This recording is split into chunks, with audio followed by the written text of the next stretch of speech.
За өдрийн төргийн бизнесийн подкастын сонсогчдод бас үзэгчдод за бизнесийн менежер редактор даваадорж байна.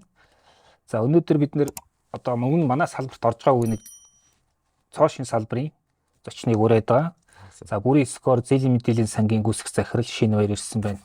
Өдрийн мэнд. За өдрийн мэнд. Нэвтрүүлэгтээ урьж оролцуулж байгаад баярлалаа. Тэгээд айгу онцлог салбарын одоо анхны одоо интервью байдлаар ингээ мэдээлэл өгсөнд ингээ таатай байна.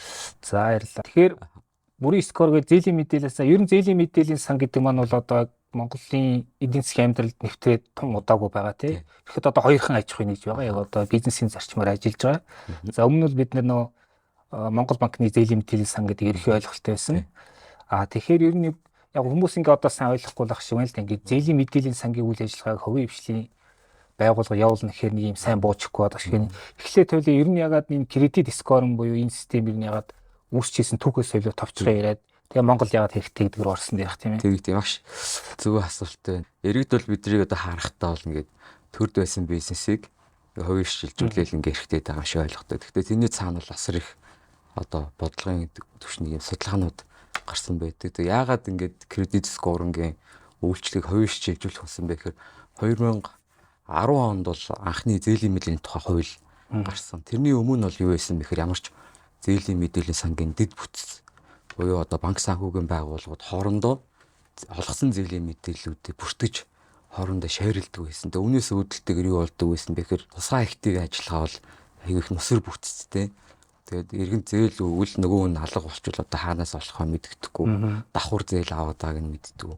Нэг юм мэдээлэлгүй байснаа бол бас ингээ аюух ажиллагааны зарлууд өндөр байдаг байсан. Тэгээ үүнтэйгээ холбоотойгоор 2010 онд одоо бүхс банк санхүүгийн байгууллагууд нэгдээд ядаж хоорондоо мэдээлэлээ хуваалцдаг болёо гэдэг ийм зөвшөөрлөд төрсэн. Тэр нь болохоор 2010 оны зээлийн мэдээлэл тухай хууль гарсантай ингээд зэрэгтэж эхэлсэн байдаг. Тэгээд бүтцийн хэвд болохоор бодлогоор үйжсэн газар нь бол Монгол банк байсан. Тэгээд Монгол банкн дээр анх яг энэ зөвшөлтөд өгөөд бүхс банк санхүүгийн байгууллагууд олгосон зээлийн мэдээлэлээ бүртгэдэг болсон. За тэгээд 2010 оны зээлийн мэдээллийн тухай хуулийн үзэл баримтлал нь бас нэлээд асыг харсан юм хууль болсон байдаг. Тэгээд тухайлбал яг юугаар онцлог вэ гэхээр хастаа хоёр нь зээлийн мэдээллийн сан ингээд төрд ингээд төвлөрүүлэх нь өөрөө одоо инновац байхгүй болох юм байна. Төр бол ингээд бүртгэлээлэх нь тэнд ашигийн тухай ойлголт байхгүй учраас хөгжихгүй юм байна.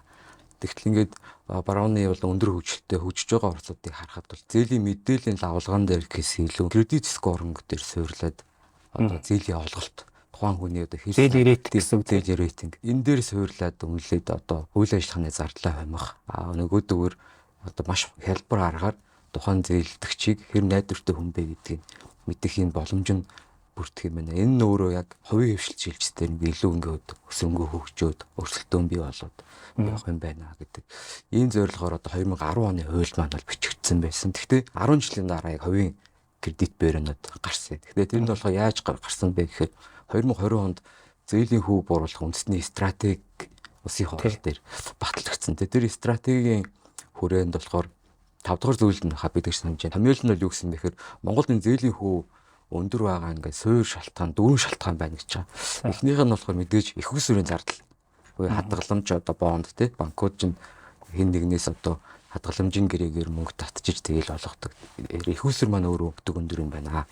За хоёрт нь болохоор шүүхийн процесс маш удаан байдаг. Тэрхий нэг эргэн талдаа шийддэг болохоор хэргийн нөгөө явц маань өөрөө нэгээс одоо 5 жил хүртэл ингээд санаа тавьчихдаг. Тэгтэл одоо ингээд жижиг иргэдийн зээл дээр бол хүүхдэх тусам зардал өндөр болно. Тэр зардал чинь өөрөө дахиад нөгөө сайн зээлдэгчийн зээлийн хүүн дээр очиж суучдаг. Тэгэхээр энэ бол дараагийн том факт юм байна. Гуравт нь одоо манайх чинь commodity зах зээлтэй одоо алтан үрстэйс одоо уул уурхай түүхий эдийн олон улсдах прайс үнээс хамаарсан одоо нөлөө савлгаан донд байдаг. Тэгэхээр эдийн засгийн нөхцөл байдал манаас өөрөө тодорхой хүчин зүйл үзүүлдэг. Гуравт нь бол түрүүний хэлсэн тэр зээлдэгчийг танин баталгаажуулах, судлах энэ ажил чинь асар их зардлаар бүтэж байгаа буюу операшн зардал.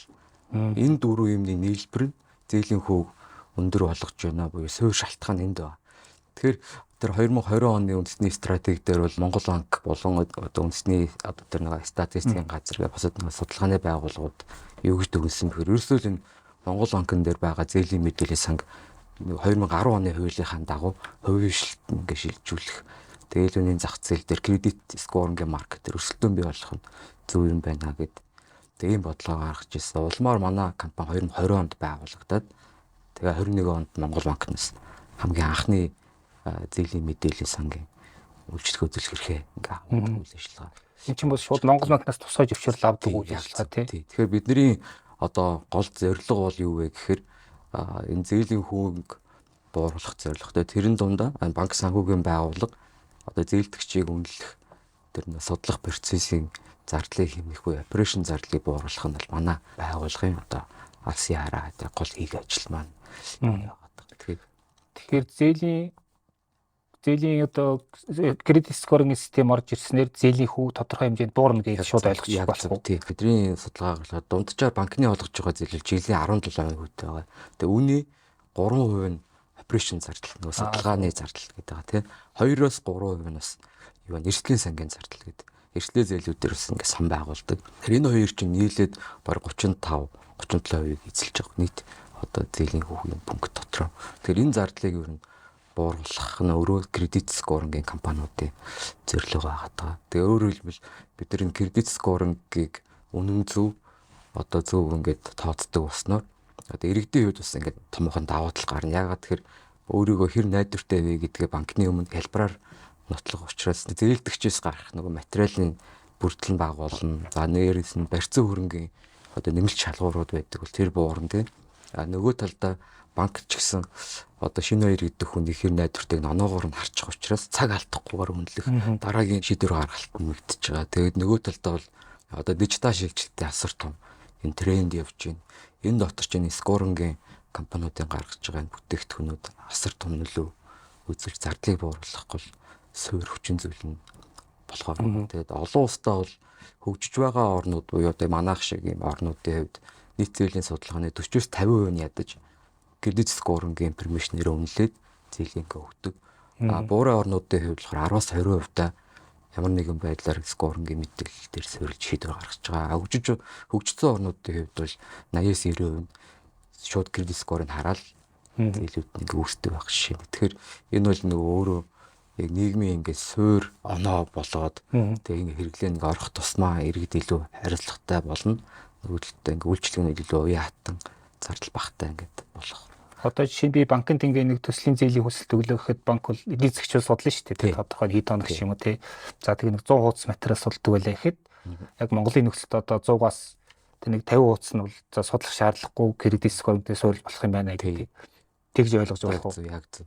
Тэгэхээр өөрөөр хэлбэл өндөр оноотой иргэн бол илүү бага хүүтэй, илүү хурдан асуудлаа шийдэх бол бага оноотой байгсан мэлийг судлах, нэмэлт барьцаа шаардах, эрсдлийг хаах зорилгоор одоо зардлууд нь өсөд явдаг гэсэн үг. Тэгэхээр аль болох одоо банк санхүүгийн байгууллага өөрсдийн процесс дээр одоо интеграцлж уялдуулах зээлийн нэг одоо журмын шаардлага гэж үүдэг. Тухайн бүтээгдэхүүнийг авахд нэг юм шалгуур байдаг. Тэр шалгуурдаа ажиллах зээлийн оноотойгоо уялдуулж явах нь өөрөө илүү хэлбэр байх боломжийг бүрдүүлнэ. Нөгөө талдаа банкуд болон банк санхүүгийн байгууллагууд оноонд ингээд шилжиж зээлээ олгож ихсэн гэдэг ингээд зарлах тусам иргэд өөртөө бэлддэг бол хуучин бол яадаг байсан тэгэхээр аль нэг одоо банк санхүүгийн байгууллагаас зээл авчаад төлөхгүй бол нөгөө зээлийн харж ихсаалт гэж ярьдаг шүү дээ. Одоо зээлийн муу төвх гэж ярьдаг. Иргэдийн үед харж ихсаалт гэж ойлголт төрсөн. Харж ихсаалтад орчин. Харж ихсаалт орсон юм чинь би одоо өөр газар очих ямар шаардлагагүй болцсон. Улам ингээд цаашаа авчдаг байсан бол кредит скорингийн систем гараад ирснээр тэр хол явахаас өмнө одоо бүтцийн хөгжилтөнд орох тэг гэрээгээ дахин хийх иргэн төлөлтөй хуваараа орлоготойгоо уялдуулаад илүү таатаа болгоод тэгээ төлөлтөй хоцроохгүй байснаар оноо нь ингээд аажмд ингээд динамикаар сайжрах. Тэг илүү ингээд хол явахаас өмнө ингээд ажиллагаа хийх боломжийг талаас нь ингээд олгож өгч байгаа юм. Одоо яг зээлийн хүүхс ерөөдөө одоо нэг 17% дунд ч хуваалаа гэхэд ер нь яг энэ систем ингээд хэрэглээнд нэвтрээд хөвшөөд ирээд тодорхой төвх ингээд дата үсэд ирсэн үед ойролцоогоор хэдийгээр буурах боломжтой зээлийн дээр хараад байгаа төрөөнийтэй нөгөө эрсдлийн сан 2-3% байдаг. Үйл ажиллагааны зардал бол 3% байна ч гэдэг 3-4%. Тэгэхээр энэ зардлууд бол тодорхой хэмжээнд буурна гэж харж байгаа. Тэгэхээр бидний хамгийн ойрын хугацаанд бол кредит скоринг систем бүрэн одоо утгаараа ингээ хэрэгжээд тухайн банк санхүүгийн байгууллагууд нэвтрүүлсэн тохиолдолд дор ээж 3% зээлийн хүү буурна. Өөрөөр хэлбэл 17% одоо хүү байсан бол одоо 14-12 руу ороод ирэх ийм боломж өгнө гэж байна. Тэгээд бас нэг юм судалгаа байгаа да. Зээлийн хүүгээ ингээ ил зарладаг одоо банк санхүүгийн байгууллагуудыг олон улсын байгууллагуудыг судалж үзсэн орнуудыг. Тэгэхээр 84 орны одоо мэдээллийг бид нар open байдлаар нь хараад Монголын ингээ зээлийн дундаж хүүтэйгээ харьцуулахад Монгол бол зээлийн хүүн тэр 84 орноос ихний 20-д байгаа байхгүй. Өндөртөө орж байгаа. Тэгэхээр энэ бас ингээ буураад түрүүний ярьснаар 2-4%-ийг одоо бууруулчих юм бол яг хөгжиж байгаа орнуудын стандарт руу байгаа. Буюу жилийн 12-аас 14 рүү ороод ирэх юм. Та түрүү ойрын хугацаанд л ер нь хэр хугацаа? Ойрын хугацаа гэдэг нь яг зээлийн скорингийн хууль сая одоо 2025 оны 5 сарын 16-нд батлагдсан. Хуулийн хэрэгжилт болохоор 2025 оны 1 сарын 10-наас үйлчилж эхэлж байгаа. Тэгэхээр ер нь саяханаас л одоо систем Монгол улсад нэвтэрч байгаа. Тэгээ бидний харж байгаа нэг 3-4 жилийн дотор энэ л хүрэх юм боломж байна. Энэ дотор одоо банк санхүүгийн байгууллагууд маань скорингийн системээ ойлгох, түрүүний ярьснаар зээлийн бодлого дээрээ суурилж одоо сулгах хэрэгтэй байгаа. Нөгөө талдаа иргэдийг бас энэ скорингийн компаниуд маань илүү нэг санхүүгийн боловсрол талд нь хамтраад дэвшлүүлэх. Ингэснээр ингээд одоо маркет ингээд өөрөө дөрвөлэгдээд илүү бидний нэг хүсэж байгаа зүйл рүү явах болов гэж харж байгаа. Тэгээд процесс бол яг айжм ингээд шилжих болов бид нар харж ирсэн. Тэгтэл асар хурдан байна. За. Тэгээд тэрний илэрлэл нь болохоор бид ч 9 сарын 10-нд ингээд скорингийн хууль ингээд хэрэгжиж эхэлнэ гэж зарлахад л одоо 550 гаруй банк санхүүгийн байгууллага байгаа шүү дээ. Банкаа оруулаад банкны этгээд 13 банк байгаа. Бусад нь банк санхүүгийн байгууллага. Үүнээс 60 гаруй бэбэс бэн финтек сүртэй. Учир нь эдгээр бол асар хурдан шилжилтүүд бол хийж энэ манайх бол одоо манай оноогоор ингэ шийдвэр гаргаж байгаа банк санхүүгийн байгууллагатай 250 гараад явж байна. Тэгэхээр penetration бол айгүй хурдан байна. А нөгөө талдаа яг нөгөө дотоод төр систем зохион байгуулалтанд оруулах, тэгээ журмандаа ингэ апдейт оруулах хугацаа маань л 3-4 сарын процесс дамжиж байна. Тэгээ наан бас нэлийн их буцаан шалгалт гэж ярьдаг. Энэ оноо өөрөө яг манай зээлийн багцыг үнэн зөв тайлбарлаж чадчихсан уу гэдэг дээр тодорхой хэмжээний хугацаанд орж байгаа. Тэгээ энэ юмуд хараад үзэхэд ойрын 1 жилдээ гэхэд бүрэн одоо шилжих боломж байна. Өөрөөр хэлбэл одоо энэ 200 хэдэн байгууллага танаас оноог зээлийн шийдвэр гаргахдаа эдийн ашиглаад эхэлсэн байна. Тий яг зөв. Тэгэд бүрэн скоринг бүрэн оноог юу гэж ойлгож байгаа вэ гэхээр бодлогын хүү гэдэг шиг суур оноо байдлаар хараад байгаа. Урдч байдлын оноо. Тэгээд тухайн хүн за энэ хүн ямар ч гэсэн энэ дээр ямар оноотой байна. Ямар оноотой байна. Тэр оноогоор нь илэрхийлээд тухайн хүний тэр negative information гэдэг. Хүн бол positive буюу эерэг мэдээлэл бол ил затчихэдэг. Тэг компани ч вэ хүн ч вэ. Муу мэдээлэл сөрөг мэдээлэл хинч нуудаг баг. Тэгэхээр ингээд манай тэр нэг бүрийн скорын бүрэн оноогоор тухайн хүнтэй хамаартай тэр negative information-ууд дээр нь суурлаад хариуцлага үнэлэгддэг. Тийм учраас тэр манай оноогоор сайн мууч гэсэн ямар нэгэн байдлаар тэр хүний энэ суур эрсдлүүд нь оноогоор илэрхийлээд гараад ирж байгаа учраас тэрэн дээр нь анхдах шатны шалгуураа тавиад өөрсдийнхөө дотоод internal score гэдэг бодлогоороо ингээд уялдуулаад зээлийн шийдвэрүүдээ гаргах ийм хандлага аюул ажиллаж байна. Өөрөөр хэлбэл blended scoring гэдэг. Скорингийн компаниудын суур скор байна. Өөрийнх нь одоо эрсдлийн бодлогоор гардаг бас нэг бодлого багш тэнтэйг хольж явах юм. Бас эрсдлийг илүү зөв таамаглах ажиллагаагаа ингэ цамхан болох. Өөрөөр хэлбэл нойрын хугацаанд ингээд за банк ингээд зээл болохоос татгалзлаа гэж шалтгаанаа тайлбарлалтаа танах ч юм эсвэл та ингээд онооч нь доог ураад байгаа юм ба шүү дээ. Тэгэхээр аргагүй татгалзлаа гэдэг тийм хариунууд ирэх гээд шүү дээ. Тэгэхээр хойчин бол таны түүхч муу байна гэдэг бас одоо бол таны оноо ингээд шаардлага хангахгүй байна. Тэгэхээр та илүү одоо байгаа зээлүүдээ сайн төлөх гэдэг ч юм уу те. Эсвэл одоо байгаа ажил орж байгаа орлогоо илүү доктортой болгох. Ингэснээр одоо онооч нэг ажимдаа сайжраад манай шалгуурыг хангах нэ гэдэг. Тэгээ бас дараа нь тэр хүнтэй харилцах тэр орон зайгаа авч үлдэх боломж байна. Хуучин бол яадаг байсан бэхээр зээлийн ингээд муу түүхтэй бол энэ зээлийн огт авч болохгүй гэдэг ингээд журам гаргацдаг. Тэгэхээр тэр хүн хизээч тэр байгууллага буцаж ирэх боломжгүй болоо хайчдаг байсан. Тийм. Тэгэхээр скорингийн систем чинь харьцангуй ингээд динамик. Тухайн хүн ингээд илүү сайн байх тусмаа оноо нэг айжмдаа сайжирчдаг учраас илүү хурдан ингээд маневрлах боломжууд нэмэгдэж. Сая 9 сараас хэрэгжиж одоо нөгөө Бат Шугар гишүүний санаас хэрэгжүүлсэн хууль маань бол гарааны оноо гэдэг бүгдэнд нь тэгш эхлээд ах шиг байна. Яг тэр нэг гарааж байгаа нь тайлбарлавал тийм харж агсаалтнууд байхгүй болоод бүгдээ нэг ганаас эхлэегээ тэгэл ийм хүн тэдэн одоо ийм Монгол эдэр төр чинь бүр ороод ирсэн шүү дээ. Энд дээр эргэж яах юм бүрэн мэдээлэлтэй байж чадахгүй байх шиг байна. 5 сарын 16-ны их болоор багтлагддаг Баччуугар гишүүний өргөн мэдээс нэмэлт хууль аваад зээлийн мэдлийн тухай нэмэлт.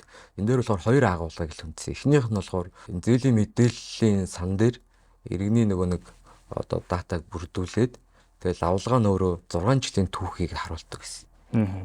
Тэрийг нь 5 жил болгосон. Эхний агуулга нь. Тэгэхээр бүр хол ингээ хугацаагаар ингээд авдаг байсан бол арай ойрын буй 5 жил болгосон. Хоёр дахь агуулга нь болохоор скорингийн компаниуд ингээ бий болчлоо. За одоо тэгээ энэ скорингийн компаниуд чи иргэний оноог ингээ бодох ч байна. Тэгэхээр энэ скорингийн компаниуд чи үнэн зөв боддог модельтэй юм уу? Тэр технологи нь байна, ноу хав нь байна уу? Хоёрт нь энийг нэг юм журмын зохицуулт хийхгүй бол одоо дураараа ингээ хүний оноог бодоод байхаар иргэд нөгөө байгууллагуудаа хэн шалгах чадахгүй юм биш үү гэдэг агуулгаар скорингийн жишг загвар одоо шаардлагыг суурь нөхцөл шаардлага байдаг. Тэрийг Монгол банк нь буюу зохицуулагч этгээд нь батлаад улмаар энэ журмыг нь скорингийн компаниуд нь дагах юм байна. Буюу үйлчлэл нь өөрөө скорингийн хоёр компани дээр одоо журмалсан ийм харилцааг хуулиар зохицуулсан. Тэгэхээр энийг нөгөө нэг нийгэм ойлгохдоо суурь бүх юм нэг гарган сэлчтэй гэж ойлгоод байдаг. Яг үнэндээ бол хуулийн үйлчлэл нь бол хоёр скорингийн компани байна. Иргэдэд хэдэж байж болно. Тэр нөхөр иргэний оноо бодох гэж байгаа бол энэ зарчмын дагуу бодно шүү гэж. За тэгээд тэр агуулгаар энэ хуулиуд рийж эхэлж байгаа.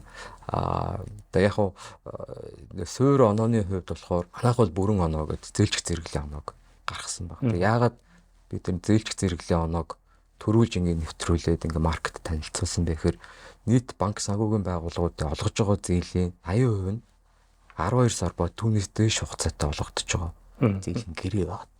Өөрөөр хэлбэл ирээдүйн цаг дээр ингэ төлбөрүүд нь урт хугацаанд ингэ төлөгдөхөр тий. Тэгтэл банк ББСБ чи яадаг вөхөр хадгаламж итгэлд чинь 12 сарын хугацаатай иргэнээс хадгаламжийн гэрээ гэдэг агуулга мөнгө татаад ийшээгээ олохдоо 12 ба түүнээс дээш хугацаанд 36 сар орчим зээл олгочихж байгаа.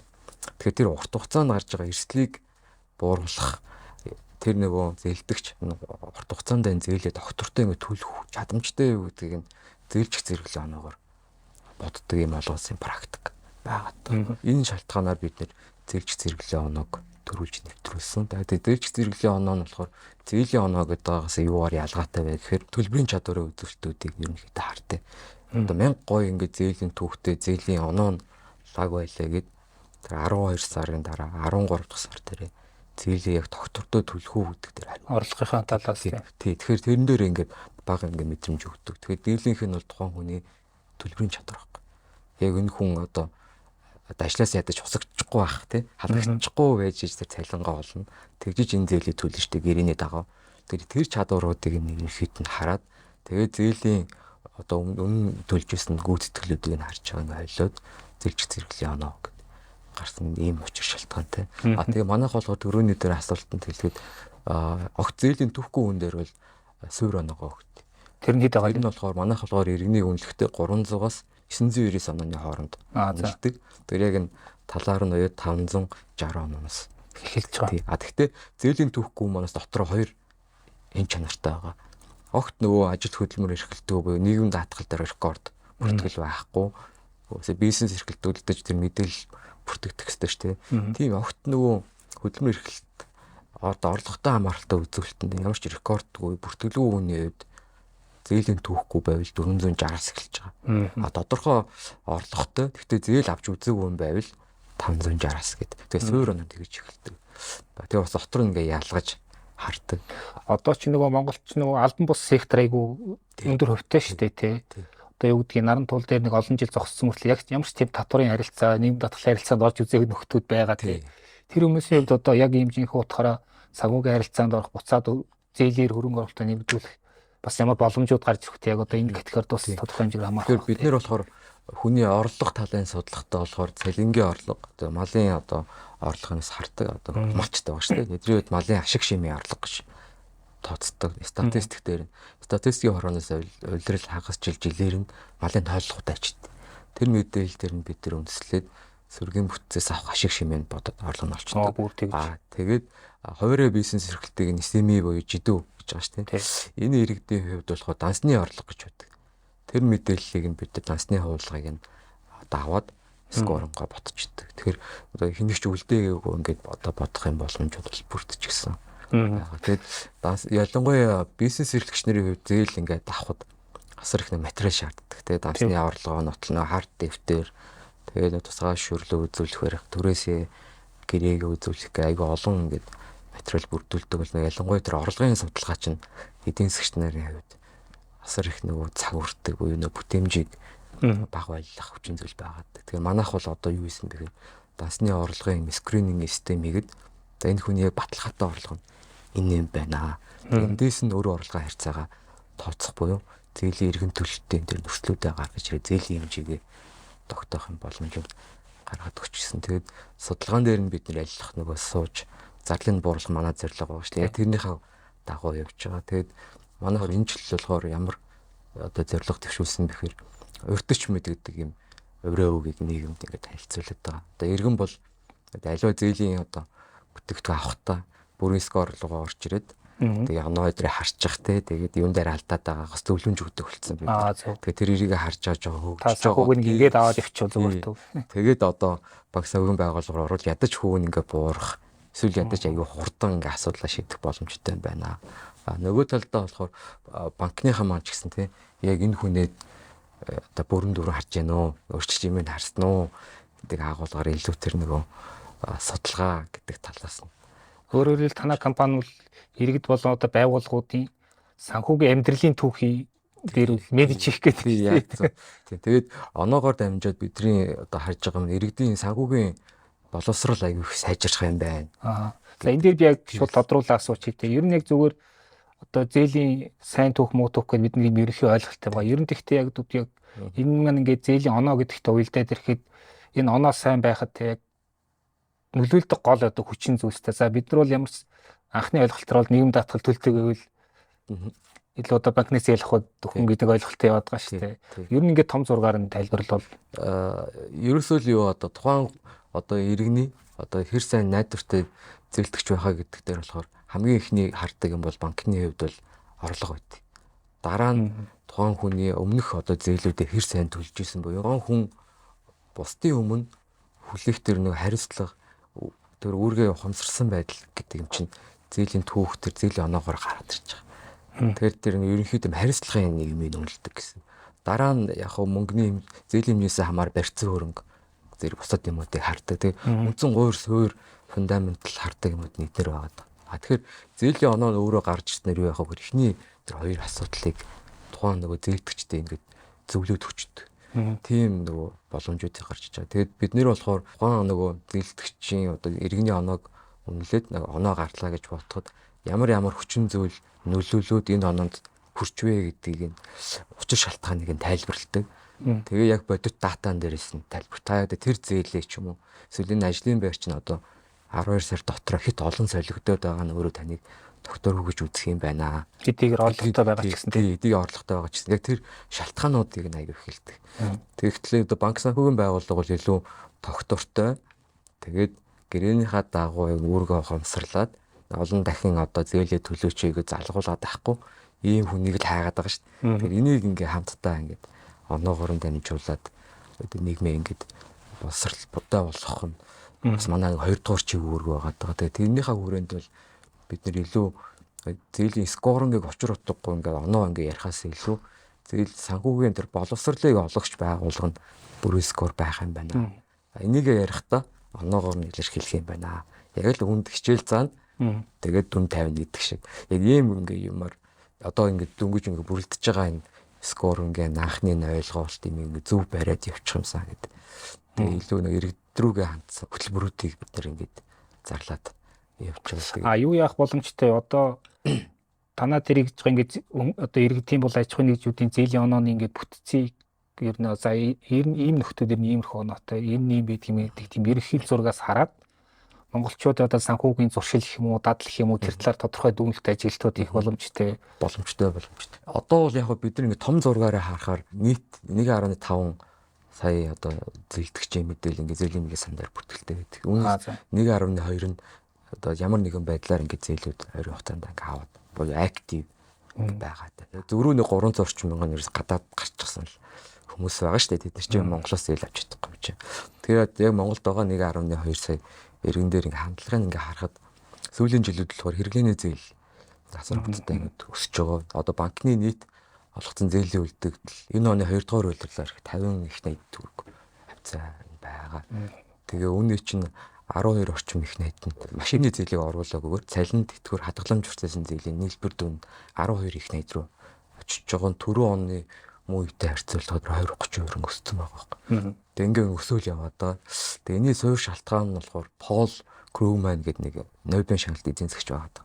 Тэгээ тэр хүн болохоор улс орон олж байгаа орлогоос илүү ингээ зээлийн хүүний дарамтанд ороод тахаар ерөөсөө зээлээс зээлийн хооронд явдгаа гэдэг нэг юм судалгаа хийгээд тэгээ Нобелийн шагнал авчихсан. Энэ яг үзэгдлээ Монголд байгаа. Тэгээ энэ юу вэ гэхээр илүү их зээл авах тусмаа өөрөөс өөрийн хооронд л ингээ явдаг, өөрийн өрхөнд орчод.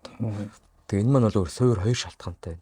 Нэг нь болохоор ингээд нийслэл хот буюу хот суурьнд байгаа амьдарч байгаа иргэдийн хувьд хэрэглээний зардал аюу өндрөөс өндөр өсөж байна. Тэгтэл хөдөө суманд байгаа хүн бол тэ хэрэглээ нь цомхон байхгүй.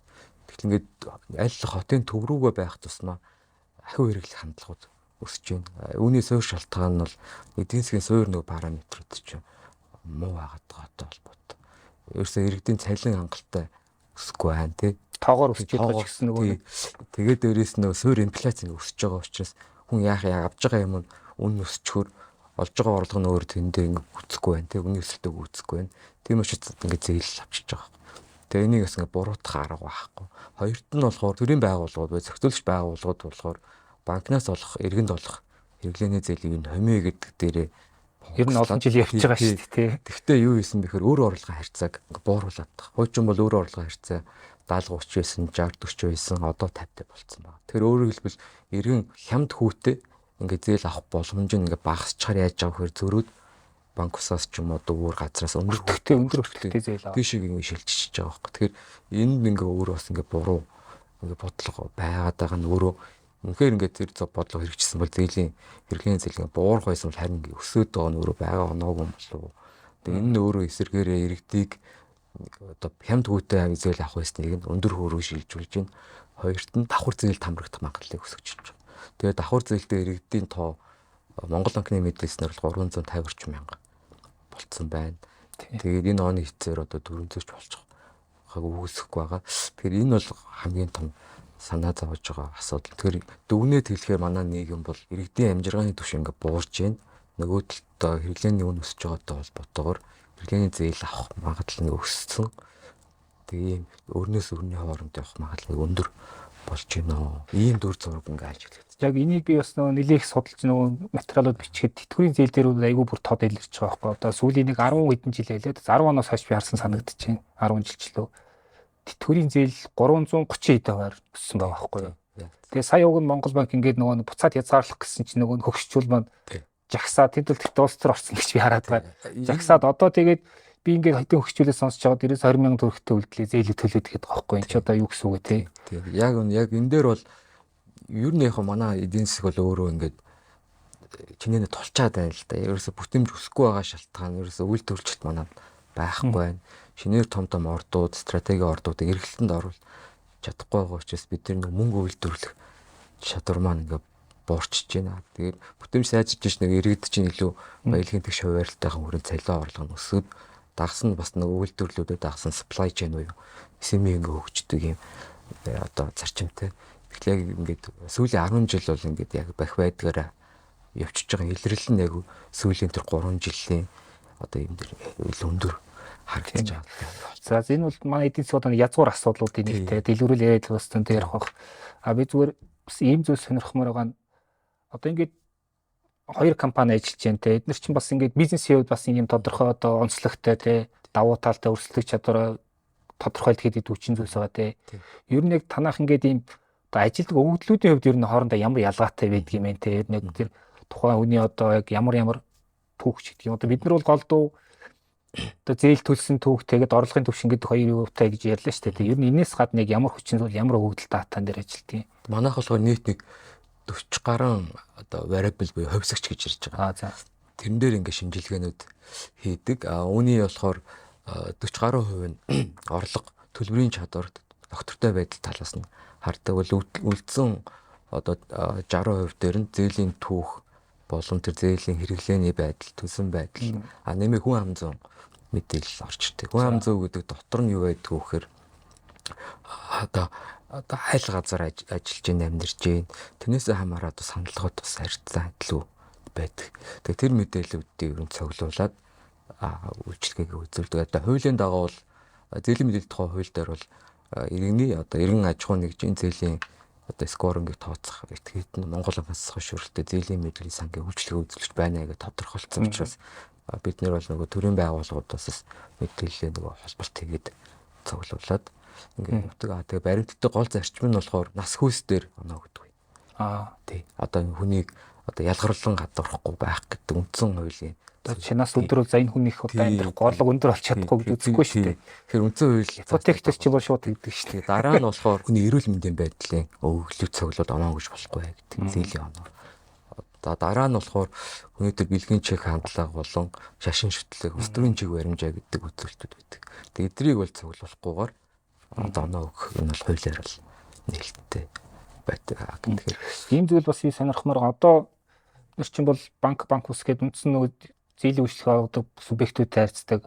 Гэхдээ 2 жилийн өмнө жилийн өмнө эрчим хүчний зохицуулах хорон дээр очиход одоо энэ сөөхийн төлбөр мөлбөр сахилгаан дулааны төлөхгүй байгаа энэ байдлыг бас зээлийн мэдээллийн санд оруулах хэрэгтэй. Энэ тэр оноонд нь бас нөлөөлөх ёстой гэсэн юм яригдчихсэн. Ер нь иймэрхүү хүчин зүйлсүүд багтдаг юм уу яадаг юм одоо ер нь багтаах хэрэгтэй юм уу? Энэ болохоор бусад төлбөрийн үүрэг гэдэг мэдээлэл дээр орж ирдэг. За. Тэг. Яг суур юм нь болохоор зээлүүдээ хэвтүүлсэн байна.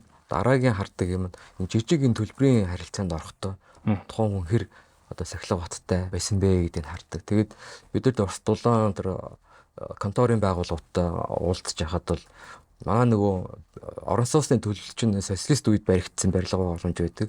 Тэгээд тухайн айл ингээ төлбөр төлөхгүй тохиолдолд нэг бол орцоор нь тэр каранта хаах, нэг бол барьаар нь хаах гэдэг хоёр хол опшнтэй. Тэгвэл аюу их тийм паразитууд тэрэн дууд ингээ сайхан ингээ явж байгаа. Тэгээ тэр мэдээлүүд ингээ орж ирдэг болцсон байгаа. Тэгээд төлөхгүй бол оноонд нөлөөлөх гэдэг орчдөг ийм боломжууд орчиж байгаа. Гэхдээ нэг тулгамдж байгаа асуудал нь юу гэхээр бид нар чинь хуулийн дагуу үйл ажиллагаа явуулдаг. Тэгээд хуулиар юуг шахдаг вэ гэхээр за тэр скоринг бодгож байгаа дата нь өөрөө яг үнэн зөв баталгаажсан дата байх хэрэгтэй гэж шаарддаг. Хоёр дахь нь болохоор эцсийн хэрэглэгчүүд тэр иргэн байгаа шүү дээ.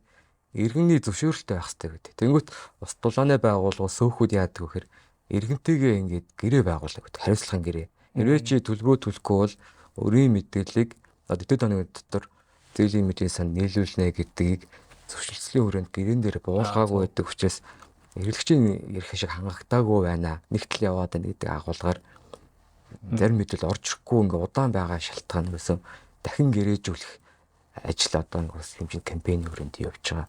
Тэгэхээр бүх шатны одоо ус дулааны байгууллага, одоо сөөхөн байгууллага, одоо хэрэглэгч буюу тэр иргэнтэйг л гэрээгээ зорчих юм бол хуулийн хүрээнд зээлийн мэдээллийн сандаар нийлүүлэх боломж нь бол аль 2010 оноос хойш л байсан. Тэгээд одоо ингээд илүү оноо гарч ирснээр илүү ингээд идэвхтэй. Өвд нийлүүлэх дэд бутс маань бэлэн баш байгаа ч тийм. Хуулийн хүрээнд бас бэлэн. Гэхдээ гол юм нь энийг яаж хэрэглэх үү гэдгийг ингээд хожоо бодцсон. Нөгөө талдаа иргэнтэйгээ гэрээ зурхтаа илүү одоо хойроо хандсны л одоо горн гэх юм уу да зүйл болчих жоо. Тэгэхээр бүх юм бэлэн болцсон байна.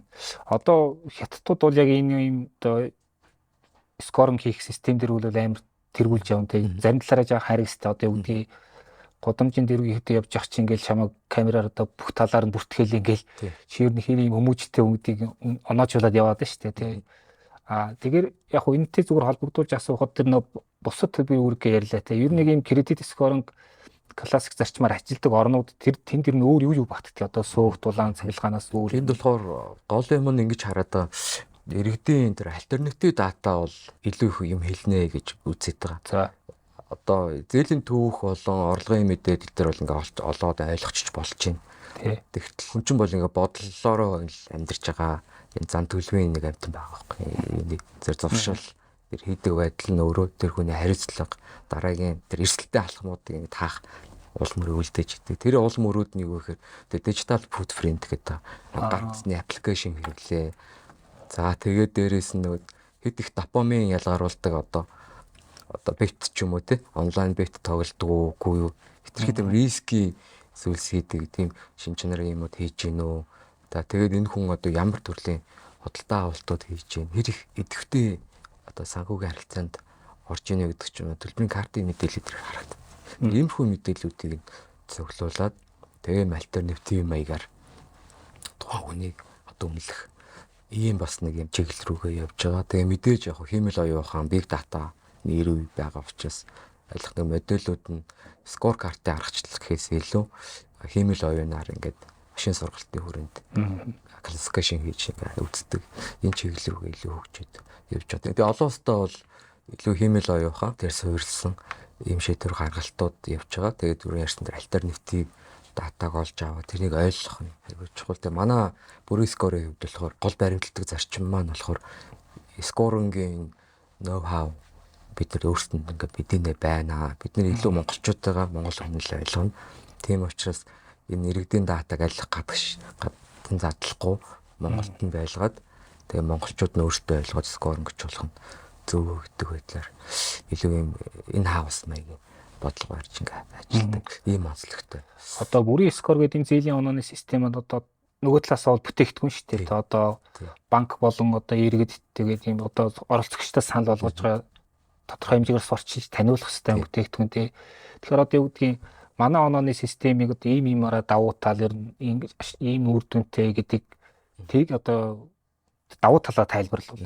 Тий. Түрүүний ярьсан яг нөгөө банк санхүүгийн байгууллагуудын одоо нийт гарч байгаа зээлийн 80% нь 12 сар ба түүнээс дээш хугацаатай олгодог зээлүүд учраас тэрийг илүү тайлбарлах модель хэрэгтэй байгаа. Тэр нь өөрөө бүрэн скорын бүрэн оноо гэд оноо маань болж хувирсан. За тэгээд бид нэр ингээд 500 гаруй мянган иргэн дээр одоо оноо ботчихсон байгаа. Тэгээ үүний 250 мянганд банк санхүүгийн байгууллагууд за манай ингээд олгоцсон зээлийн багцыг үнэлээд өгөөч гэд хүсэл тавиад тэгээ оноог нь бодож үзсэн. Тэгээд эндээс эдгэд ийм зүйлсүүдийг ингээ ойлголоо гэдээ маа тэр хэрэглэж байгууллагууд хэлээд байгаа. Нэгдүгээрт нь болохоор шин зээлдэгчийг үнэлэхэд зайлшгүй бүрэн оноо байх нь зөв юм байна. Илүү манай дотоодын баримталтай дээр модель онооноос илүү чадамжтай байна гэж.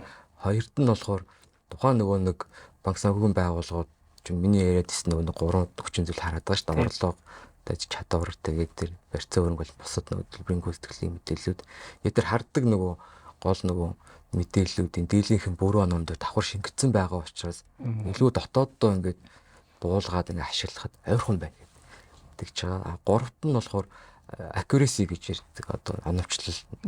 Тэр нь болохоор манай дээр юу байдаг вэ гэхээр дурын одоо банк санхүүгийн байгууллагын багц гэдэг ярьдаг. Тэрийг одоо sample гэж үздэг. Дурын sample дээр манай оноо бол 83-аас 85% хувьтай зөв тааж байгаа.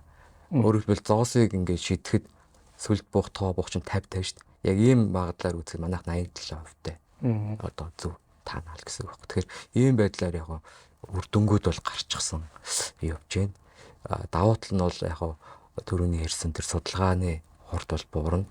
Хоёрт нь одоо банк санхүүгийн байгууллагууд өмнө яадаг байсан бэхээр зээл өгөөд зээлийн түүхийг муутгах нэг л барьцаагаа хураах гэдэг юм хоёр сонголт байдагс. Одоо ингээ оноо гэдэг юм яриад ирчихээр одоо хэдийнэ тухайн байгууллагаас зээл авцсан иргэний хувьд нэг 2 хоног ч гэсэн хугацаа хэтрүүл нэг оноонд нөлөөлдөг болох юм байна гэдэг агуулгаараа нөгөө иргэн төлбөрийн коллекшн гэдэг.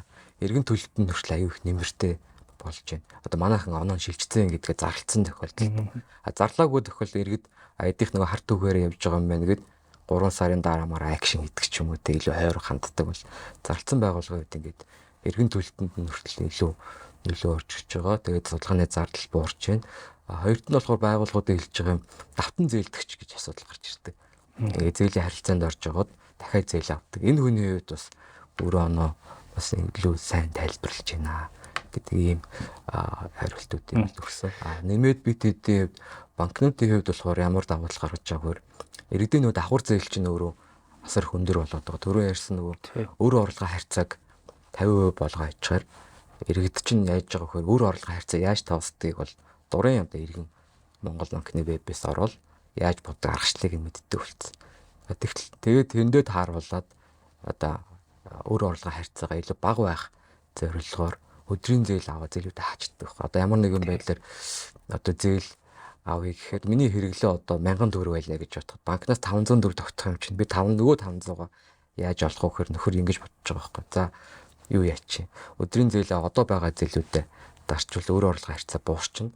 Тэгэхээр би банкнаас 500 авчин. Банкны гэрээ бүтчихвэл шууд тэр өдрөө өөр банк санхүүгийн байгууллагад зэрэг аплайдаад зээлийн Харин тийм байгаад идэх юм билээ. тэгээ авчдаг. Тэгээ тэрийг бид нэр илрүүлдэг системийг бүр оном дээр хийчихсэн. Тэгэхээр нөгөө давхар зээлийн эрт илрүүлгийн манай тэр нэг функц байгаа. Энэ бас айгүй их одоо юуны манай оноонд шилжих энэ суур нөхцөл бүрдүүлээд байгаа. Тэнгиснээр нөгөө давхар зээлтэй болно гэдэг чинь тухайн банкны хувьд одоо жишээ нь айгүй айтайх өөр орлого харьцаатай хүн зээл өчлөө үгээ бодж итл нөгөө нь жал худлаа байхгүй тий. Өөр олон газар зээл аваад буцаал өрөөндөө харамттай. Стил нөгөө банк маань эцэлтэй зээл болчихж байгаа учраас тэрийг өрчлөн таних нь айгүй чухал байгаа. Бид нэр яг ийм нөгөө давхар зээл авдаг иргэдийн нэг 6 уул мөр өгдөө. За 6 уул мөрийг нь бид нар зургуулan ингээ мэдэрдэг систем хийчихсэн байхгүй. Дата нэг уул мөр үлдээж идэг энэ хүмүүс. Тэр энийг ингээ барьдаг системийг хийгээд бүрэн оноо дотроо ингээ оруулчихсан. А тэгтээ тухайн хүн одоо зээлийн лавлгаа аваад одоо өөрийгөө хэр байна те бид тэр ингээ харахад бол оноогоор бид нар унгадаггүй. Одоо зээл авах гэж байгаа орлого гэж үздэг. Яг тэр аплайдж байгаа процессыг мэднэ.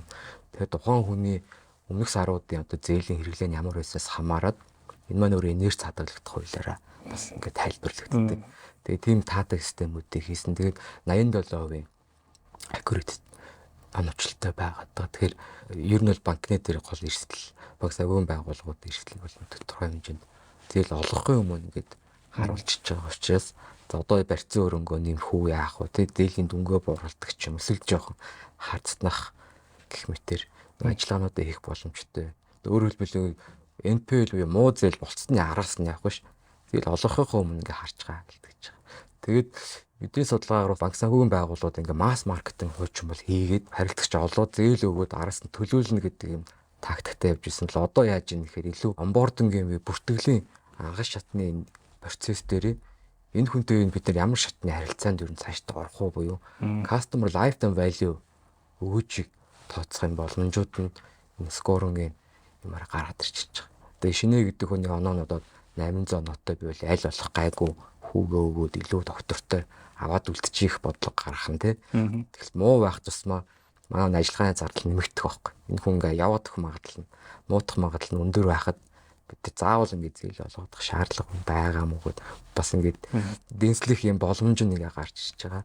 Тэгээд тэр customer lifetime value дээр өгөөж тооцох тэр аргачлал дээр оноо аягүй хүчтэй орж ирж байгаа. Тэгээ энэ маань өөрөө тэр түрүүний миний яриад байгаа 2-3 жилийн дотор бидний өсөж байгаа тэр 2-3% хүү буурах магадлал чинь өөрөө өсөн хүсээгүй зардлаа бууруулах цомхон зөв байх гэдэг тэр бизнес үндсэн нэг юм зарчим байгаа шүү дээ. Тэрнтэй нийцээд байгаа учраас энэ одоо скорингийн хөдөлгөөн гэх юм уу зүйлс маань хурдтай явна гэж харж байгаа. ерөөхдөө яг зээл авахчдын хувьд бол цааш дээр нь санхүүгийн зан төлөв дээр илэр нэлээд анхаарахгүй тий яг зөв гэж ойлгож болох юм тий. А нэг зүйл бид бас тодруулж асах хэрэгтэй гэж бодож байна. За бид нар чинь бол банк болоо банк босаас зээл авах гэсэн үндсэн одоо үйлчлэгийг сайн мэднэ. А ер нь яг зүгээр зээл авахаас бусад ямар харилцаанд энэ зээл явна хэрэгтэй юм тий гэдэг дээр бас ер нь өөр ямар тохиолдлууд хэрэгтэй юм. Одоо юу гэж байна? Үндсэн нөгөө хуулиар бол зээл олгогч байгууллагууд дээр банк санхүүгийн байгууллагуудыг бол дурддаг.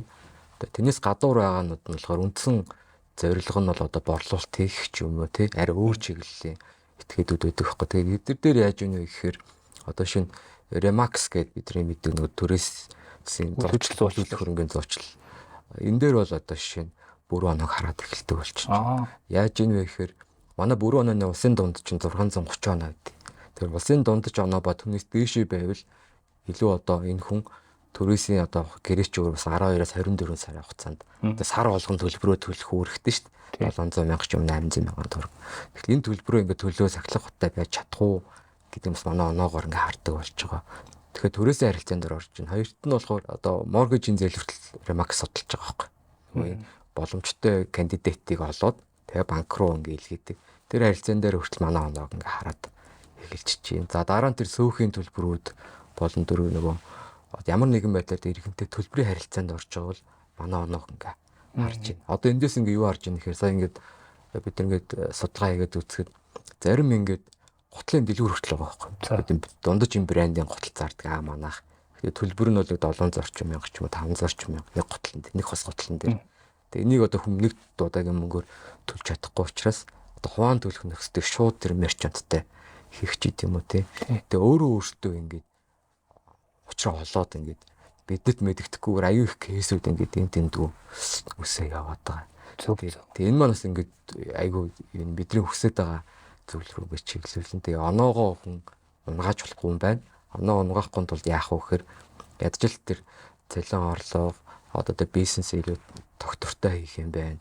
Тэгээ олон дахин ингээд ажиллаа бас солио тогтворгүй байх нь өөр бас цалингийн төлөв байдал тогтвортой гэж үзэхгүй үзсээр болох юм байна. Тэгэхээр ядчил одоо карьераа илүү тогтвортой өсгөх те нэг газараа илүү бүтэмжтэй байх гэдэг энэ зан төлөв рүү чиглүүлнэ. Нөгөө талдаа бас юм гэрээр хүлээс үүрэг чинь зэвлийн мэдээллийн сан дээр ингээд рекорд үүсэж байгаа учраас хариуцлагатай байх нь аягүй чухал юм байна гэдэг.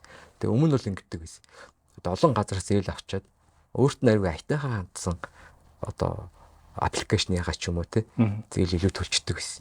За одоо бол яаж юм нэхэр хиний янаагүй адилхан ингээ бүртгэгдээд оноонд нөлөөддөг болчиход бүгдийг нь энэ тэнцээ авч үзэхгүй болохгүй ч байгаа байхгүй. Тэгээ өөрөөр хэлбэл яг хэрэгтэй үедээ яг хэрэгтэй зүйлээс одоо санхүүжүүлэх зорилго зээлийн харилцаанд орохгүй бол ингээ дэми ингээ олон одоо газар ингээ аплайдаа зээл аваад явах нь буруу юм байна гэдэг.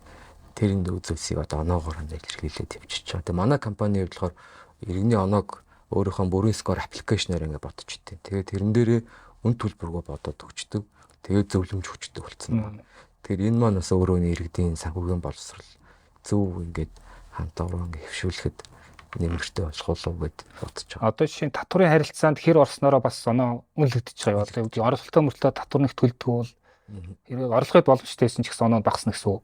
Одоо л яаж юм нэхэр бид нар татварын байгууллагатай интеграц хийгдэж байгаа. Тэгээд тэн дээр юу хийж байгаа гэхээр татвараа хэр сайн ингээд төлнө. Төдий чинээгээр одоо зэлж зэрэглэн чадвар нь нэмэгдэнэ.